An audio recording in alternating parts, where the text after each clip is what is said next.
नमस्ते। भारत एक ऐसा देश जहां आस्था लोगों के रोम रोम में बसती है, लेकिन इसी मिट्टी में एक ऐसी आवाज भी उठी जिसने उसी स्थापित आस्था पर सीधे और गहरे सवाल खड़े कर दिए। कोई अहंकार नहीं, बल्कि न्याय की एक बहुत बड़ी मांग थी। आज की इस चर्चा में हम एक बेहद निष्पक्ष सफर पर चलेंगे। हम देखेंगे कि एक तरफ हमारी प्राचीन आस्था के सबसे बड़े प्रतीक हैं और दूसरी तरफ आधुनिक सामाजिक न्याय के चैंपियन। इनके बीच का ये वैचारिक टकराव आखिर है क्या? चलिए गहराई से समझते हैं। जब भी हम भारत के इतिहास को देखते हैं तो दो चेहरे बहुत प्रमुखता से सामने आते हैं। एक तरफ है भगवान राम, जो करोड़ों लोगों की अटूट आस्था का केंद्र हैं, जिन्हें मर्यादा पुरुषोत्तम कहा जाता है। और दूसरी तरफ डॉक्टर भीमराव अंबेडकर, भारत के संविधान निर्माता और शोषितों, खासकर दलितों के मसीहा।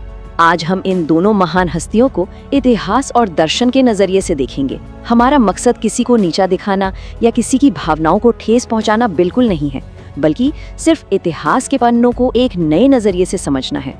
तो कहानी शुरू होती है 1891 में। मध्य प्रदेश के महू में भीमराव अंबेडकर का जन्म हुआ। इनकी पढ़ाई लिखाई सच में कमाल की थी। मतलब अमेरिका और लंदन के बेहतरीन संस्थानों से पढ़ाई, PhD और बार एट लॉ की शानदार डिग्रियां। लेकिन जब वो इतनी बड़ी वैश्विक शिक्षा हासिल करके वापस अपने देश लौटे तो उनका स्वागत कैसे हुआ? उन्हें एक बहुत ही कड़वी सच्चाई का सामना करना पड़ा। समाज की नजरों में वो अभी भी सिर्फ एक अछूत थे। जरा सोचिए, ये कोई छोटी मोटी बात नहीं थी। ये एक पूरी व्यवस्था द्वारा किया गया बहिष्कार था। बचपन से ही स्कूलों में बाकी बच्चों से अलग बैठना, सार्वजनिक घड़े से पानी तक ना पी पाना और मंदिरों के दरवाजे तो हमेशा के लिए बंद थे ही। इस अमानवीय बर्ताव ने उन्हें अंदर तक तोड़ दिया था और इसी गहरी पीड़ा ने उन्हें मजबूर किया कि वो उस पूरी धार्मिक संरचना पर ही सवाल उठाएं जो इस भेदभाव को सही ठहराती थी। और उस समय इस धर्म के सबसे बड़े प्रतीकों में से एक थे भगवान राम। अब अंबेडकर जी ने इन सवालों को सिर्फ अपने मन में दबाकर नहीं रखा, उन्होंने बाकायदा इसे लिखा। उनकी एक बहुत ही चर्चित और कह सकते हैं काफी विवादित किताब आई, रिडल्स इन हिंदुइज्म, यानी हिंदू धर्म की पहेलियां। यही वो मुख्य किताब है जहां उन्होंने स्थापित धार्मिक व्यवस्था और भगवान राम से जुड़ी अपनी सारी आलोचनाओं को बहुत ही तर्कपूर्ण और व्यवस्थित ढंग से दुनिया के सामने रखा। तो अब सवाल उठता है कि आखिर उनके वो मुख्य तर्क थे क्या? अगर हम उस किताब को देखें तो उनकी आलोचना मुख्य रूप से दो बड़ी घटनाओं पर टिकी है। पहली घटना है शंभुक का वध और दूसरी है माता सीता का वनवास। तो चलिए बिना किसी पूर्वाग्रह के एक एक करके इन दोनों घटनाओं को समझते हैं कि अंबेडकर जी ने इन्हें आखिर किस नजरिए से देखा। रामायण का एक प्रसंग है शंभुक वध का। शंभुक दरअसल एक शूद्र तपस्वी था जो तपस्या कर रहा था। उसी दौरान राज्य में एक ब्राह्मण के बेटे की अकाल मृत्यु हो जाती है। अब आरोप ये लगा कि ये सब शंभुक की वजह से हुआ है, क्योंकि उस काल के नियम के अनुसार एक शूद्र को तपस्या करने का कोई अधिकार नहीं था। और इसका परिणाम क्या हुआ? भगवान राम ने शंभुक का वध कर दिया। अंबेडकर जी के लिए सिर्फ तपस्या करने या ज्ञान हासिल करने की कोशिश पर किसी की जान ले लेना ये इतिहास का एक बहुत बड़ा अन्याय था। और उनकी जो दूसरी सबसे बड़ी आलोचना थी वो जुड़ी थी माता सीता के त्याग से। राम ने सीता को वन में भेज दिया था, जहां महर्षि वाल्मीकि ने उन्हें आश्रय दिया और वहीं लव कुश का जन्म हुआ। यहाँ अंबेडकर जी एक बहुत ही तीखा सवाल पूछते हैं। वो कहते हैं कि 12 साल बीत गए, लेकिन एक आदर्श राजा ने कभी पलटकर ये जानने की कोशिश क्यों नहीं की कि उनकी पत्नी और उनके बच्चे उस घने जंगल में किस हाल में जी रहे हैं? तो इन दोनों घटनाओं को आधार बनाकर अंबेडकर जी ने सीधे मर्यादा पुरुषोत्तम होने की परिभाषा पर ही सवाल खड़ा कर दिया। उनका एकदम स्पष्ट मानना था कि जो धर्म इन घटनाओं को समाज के सामने एक आदर्श की तरह पेश करता है, वो धर्म कभी भी समाज के कमजोर वर्गों को, दलितों को या महिलाओं को न्याय नहीं दे सकता। उनके नजरिए से ये सामाजिक न्याय के विचार के बिल्कुल खिलाफ था। अब रुकिए, हर सिक्के के दो पहलू होते हैं, है ना? तो अब हम कहानी के दूसरे पहलू की तरफ मुड़ते हैं। वो पहलू जो करोड़ों भक्तों का है, जो इन घटनाओं को एक बिल्कुल अलग रोशनी में देखते हैं। राम के समर्थकों का बचाव मुख्य रूप से 3 बहुत ही मजबूत तर्कों पर टिका है। पहला शबरी के प्रसंग पर, दूसरा निषाद राज के साथ उनकी मित्रता पर और तीसरा जो सबसे अहम है राजधर्म के पालन पर। राम के भक्तों का ये दृढ़ विश्वास है कि भगवान राम ने तो खुद अपने समय में जाति की सारी दीवारों को तोड़ा था। वो याद दिलाते हैं कि कैसे राम ने एक अछूत मानी जाने वाली वृद्ध शबरी के जूठे फल बड़े प्रेम से खाए थे, और निषाद राज जो एक शूद्र राजा थे, उनके साथ तो राम ने एक सच्चे मित्र की तरह व्यवहार किया था। समर्थकों के लिए राम जाति या वर्ग के इन सारे भेदों से बहुत ऊपर थे।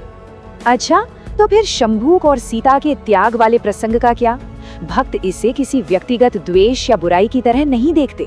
वो इसे देखते हैं राजधर्म के एक बेहद भारी और दुखद बोझ के रूप में। उस काल के हिसाब से एक राजा को समाज के नियम लागू करने होते थे, चाहे वो नियम व्यक्तिगत रूप से कितने भी कठोर क्यों न लगे। माता सीता को छोड़ना राम की कोई व्यक्तिगत इच्छा नहीं थी, बल्कि यह उनके जीवन की सबसे बड़ी त्रासदी थी, जहां उन्हें अपने अथाह प्रेम से भी ऊपर अपने राजा होने के कर्तव्य को रखना पड़ा। तो देखिए, ये कितनी दिलचस्प बात है। एक ही ऐतिहासिक कथा है, लेकिन उसमें से दो बिल्कुल अलग अलग सत्य निकल कर आ रहे हैं।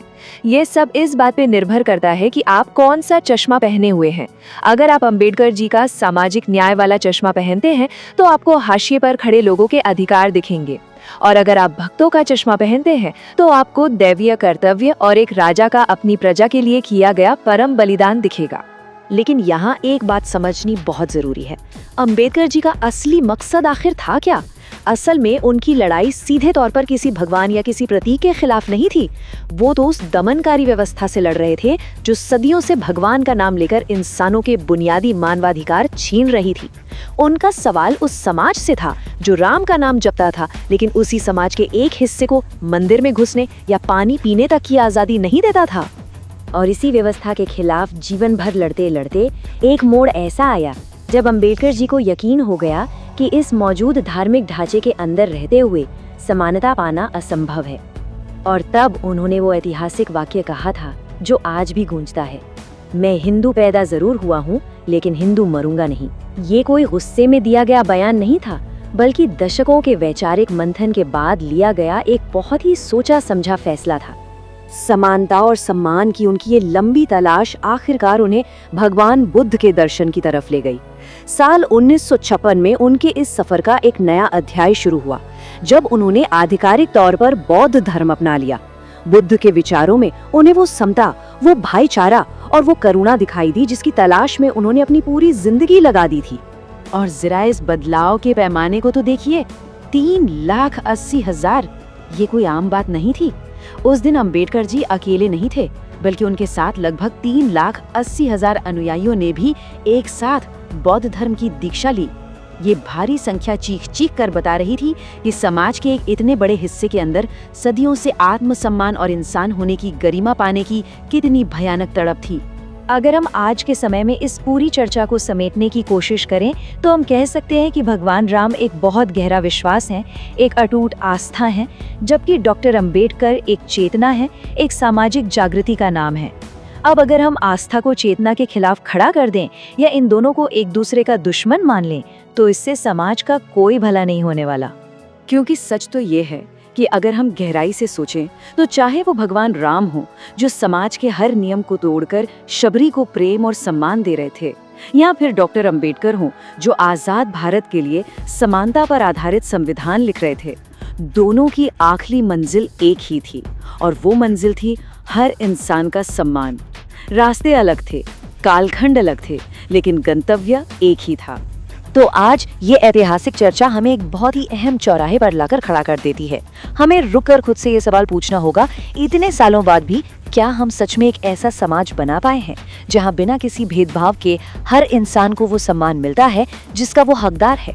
इतिहास को सिर्फ पढ़ना काफी नहीं है, बल्कि उससे आज की अपनी जिम्मेदारियों को समझना असली बात है। और इसीलिए आज के इस विश्लेषण को हम एक बहुत ही गहरे सवाल के साथ छोड़ते हैं। भारत के इतिहास के इन दो सबसे बड़े प्रतीकों राम और अंबेडकर को क्या हमें हमेशा एक दूसरे के विरोधी के रूप में देखना चाहिए, या फिर एक ऐसे समाज को बनाने के लिए जहां सबको बराबरी मिले? क्या ये दोनों एक दूसरे के पूरक हो सकते हैं? सोचिएगा जरूर। आज हमारे साथ जुड़ने के लिए आपका बहुत बहुत शुक्रिया।